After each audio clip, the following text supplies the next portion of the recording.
You're listening to the Wedding Biz Network, the voice of the creative entrepreneur. Come on, y'all!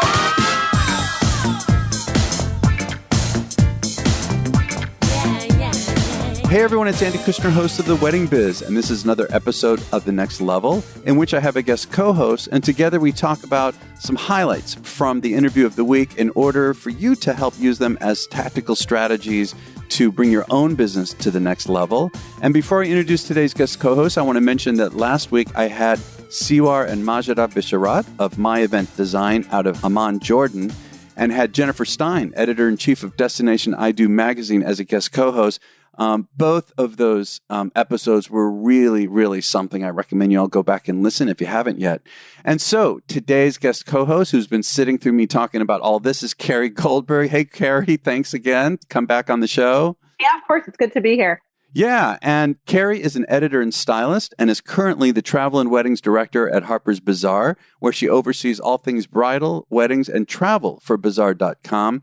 And so today's guest who we're talking about is Alex FITZGIBBONS, managing director of Fait, Accompli out of London, which plans and designs spectacular events worldwide from A-list to royal weddings. He is also responsible for the wedding celebration of Ellie Goulding, as well as weddings for the royal family, including Prince William and Katherine, the Duke and Duchess of Cambridge, and Prince Harry and Meghan, the Duke and Duchess of Sussex.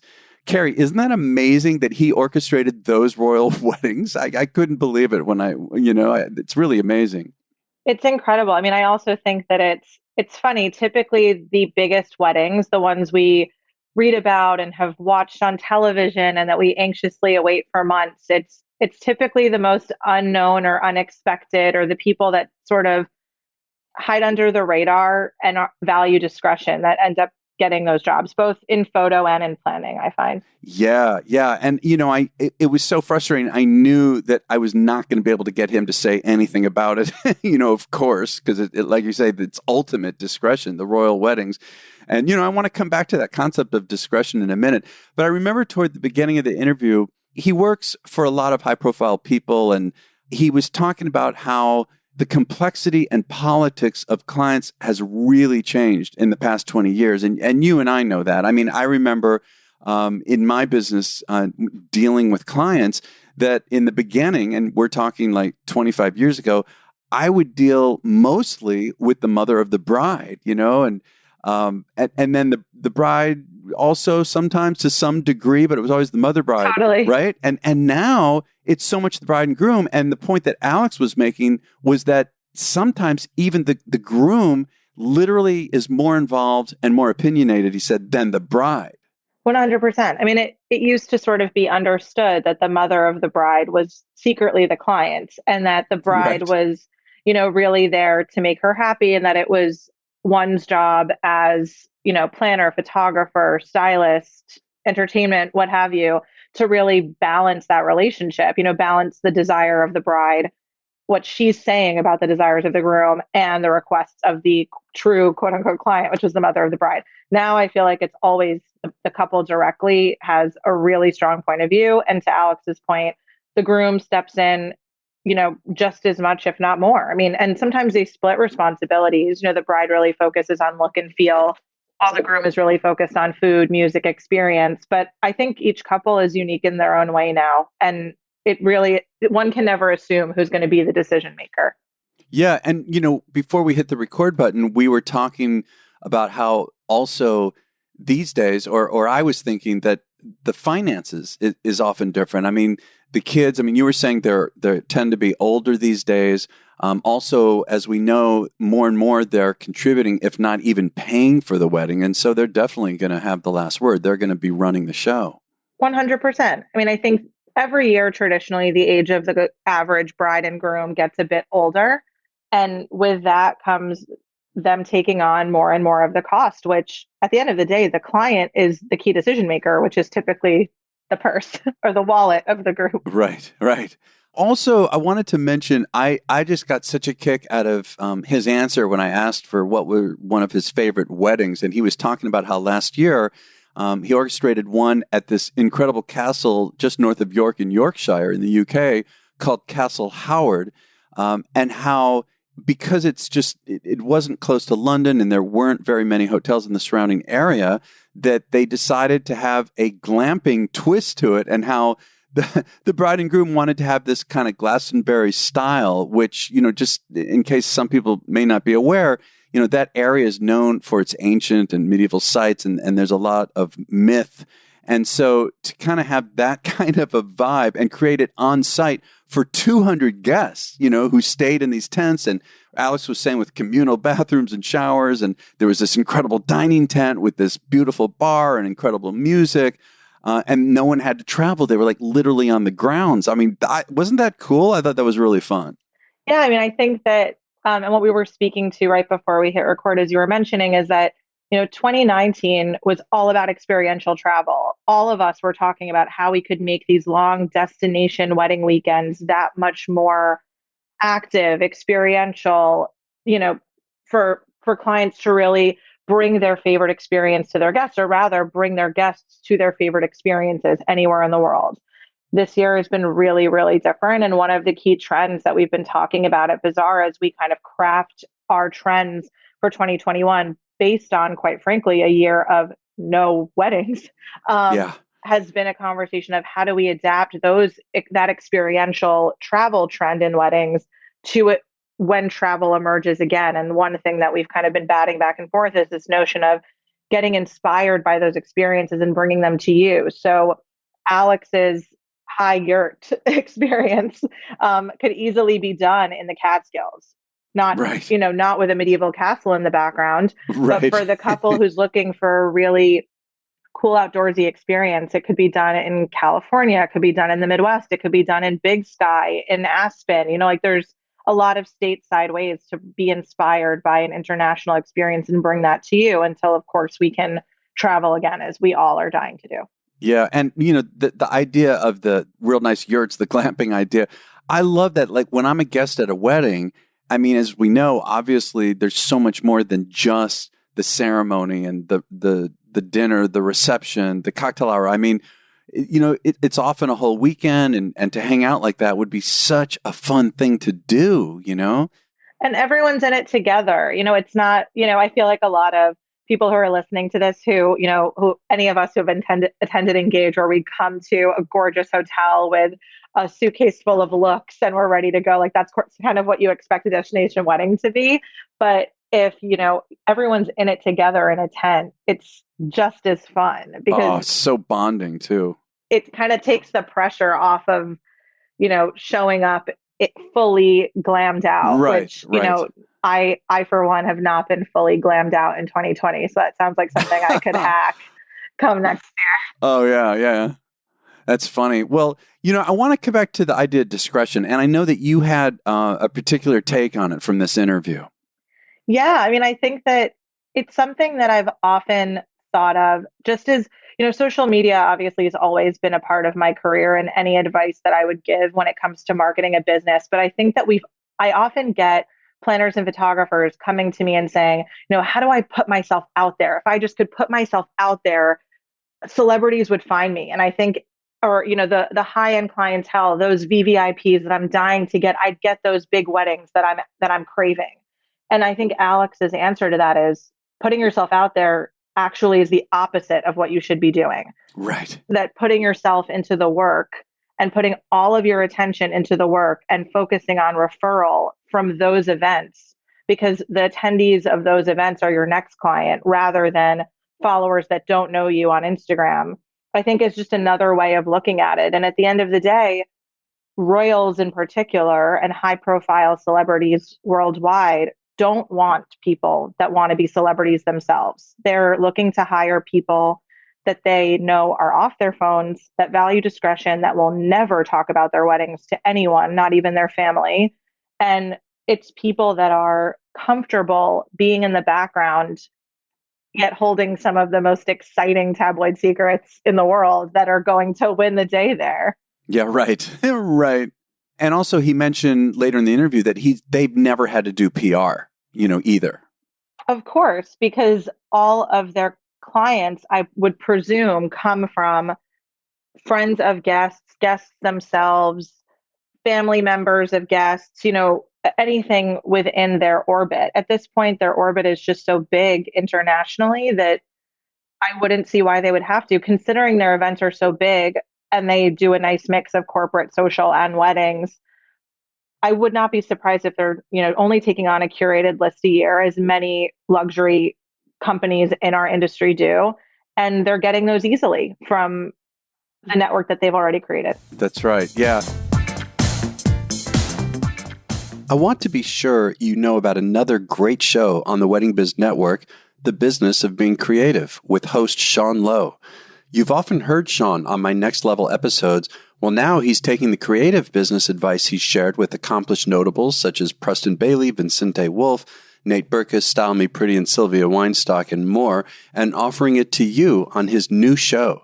There are already a few episodes for you to catch up on where he discusses the power of being niched, pricing strategies, metrics of success, and so much more. So in short, you're going to gain a ton of value and action items from Sean's show, and you'll have the opportunity to talk back by recording messages of feedback from right there in the show notes. So if you are a creative who is turning your craft into a business or want to take it further, head to theweddingbiznetwork.com and take a listen to The Business of Being Creative by Sean Lowe. Again, that's theweddingbiznetwork.com. There was also another angle on this that he spoke about in terms of discretion, and you mentioned social media, and he was saying how social media makes it so difficult, and so when he's got these high-profile clients and they want and need to maintain privacy, he was saying how it's difficult. It's so difficult to let the guests, to trust them with their phones. And so often they have them turn in their phones. The atmosphere as a result is really incredible because people don't have to worry about their behavior, it being captured without them realizing it on film. And so really the degree of engagement is so much bigger, Alex was saying. And people's ability, to not look at their phones, as we all know, is really decreasing. It's just completely disappearing. And so if we don't have them, like Carrie, I'm thinking about when I go to concerts. I mean, obviously this is pre-COVID, but I would, see the start of a really hot concert and I'd want to, get it on my phone and I would put it up and start recording. And then I realized I'm not in it, and if I just put the damn phone down, I'm so much more engaged. And so Alex was pointing out for planners and designers, how do we keep guests engaged when they don't have the distraction of their phones? I have kind of a two-pronged thought on that. One, I completely agree with you. I mean, I noticed that I was doing that with fashion shows. One of the best parts of my job is that I get to go to fashion shows and I was watching them through my phone, even though there are people, and obviously part of my job is to capture them on my phone for our social media accounts when I'm the key editor that's attending. But once I've done that, it's also my job to watch the show so that I'm not just somebody who's looking at it through pictures.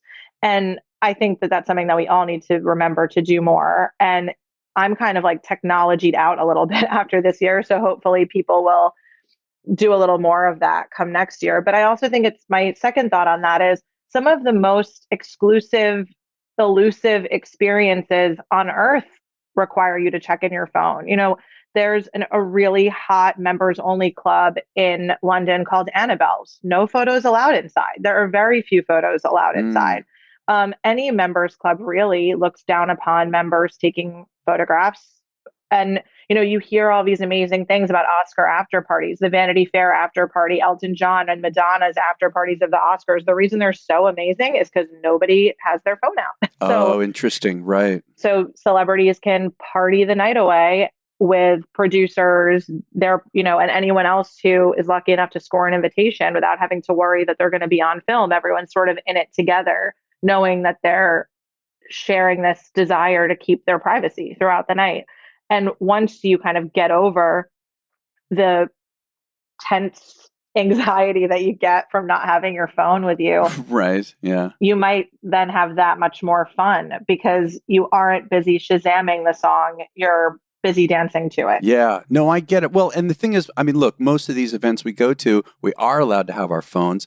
And so right there is the challenge, for planners and designers is, again, what can you do to really give the guests an experience that they are so engaged in that they don't need to look at their phones, that they don't want to go to their phones. I think that was another point he was making too.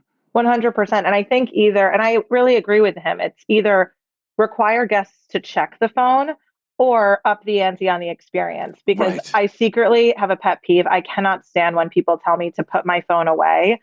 At a ceremony, when an officiant says it, I think that's lovely because it sort of like brings you into the moment. But when, you're busy dancing and and an entertainer gets on the mic and goes, everyone leave their phones on their table and just hit the dance. Then I'm like even more aware of my phone. Like when someone tells me I'm not allowed to do something, I'm like, oh, I'm going to do it. Yeah. That's just my nature. So I think either you cut it off from the jump or you expect it to happen because it's going to happen all night. And yes, it is an added challenge to get guests out of their phones. And clearly he does it quite well. And there's just one more topic I want to mention before we go, which, it was toward the end. I was asking him what does he believe he does, or what has he done to maintain such a high level of success for so long? It was interesting how he answered. I don't know that I've heard it said quite this way, but he was saying how, look, it's about how you evolve yourself in life. And he went on to give this list. He said, look, I've had 5 kids. I've lived in another country. My father passed away, it was just interesting that, because I talk about it. Look, I've been in therapy. I think that's really important. Like to me, to be able to, be aware of issues with your own character, what's holding you back, and what can I do? What can I be aware of that's going to allow me to get more of what I want in life? And again, we're talking about evolving. I just loved how he talked about that. Yeah, you're touching on a subject that I'm actually have been and become super passionate about throughout this year, just because I've spent a lot of time alone. So I've done a lot of work on, Right. on myself, or I've attempted to do a lot of work on myself. And Yeah. I think that the one thing that really stands out to me is how people, and there's no wrong way to handle the kind of year we've all had. It's been really uncertain and incredibly stressful. And has put us all through a great deal of challenges, and our industry on the whole, as well as each of us individually. But I think that it's really stood out to me that the way that people have gone through this have proved where people place their worth.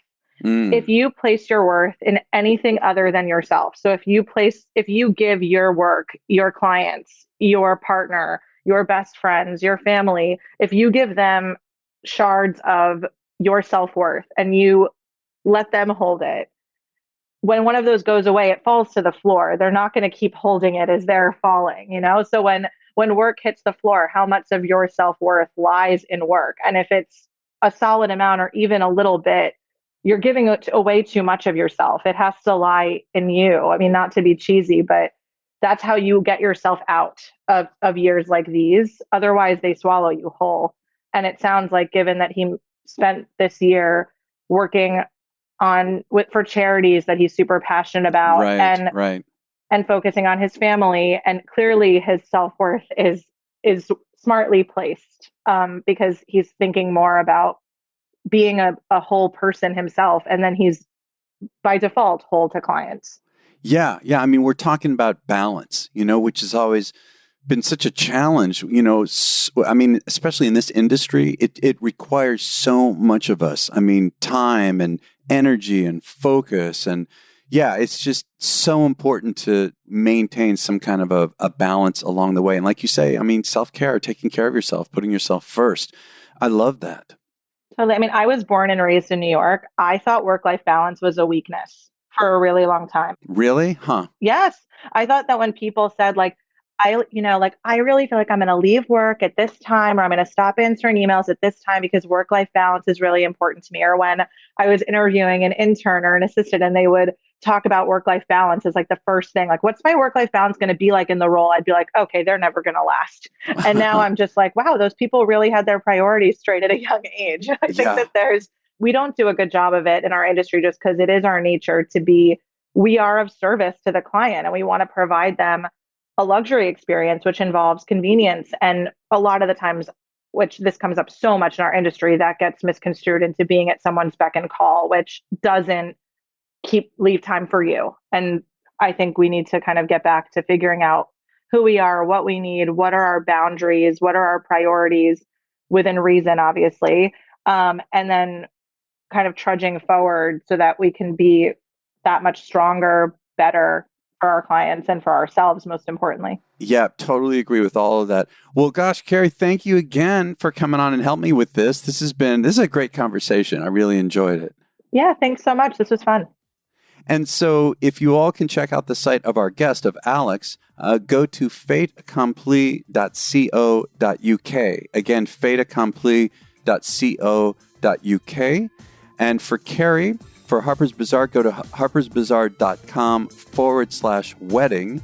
And her social media handles are at Carrie Lauren and also at Harper Bazaar US. All of this, if you didn't catch it, is in the show notes at theweddingbiz.com. And I want to mention that next week's episode is going to be with Tony Crespo of FMI Farms, a national floral wholesaler that offers a web-based marketplace for florists and event planners.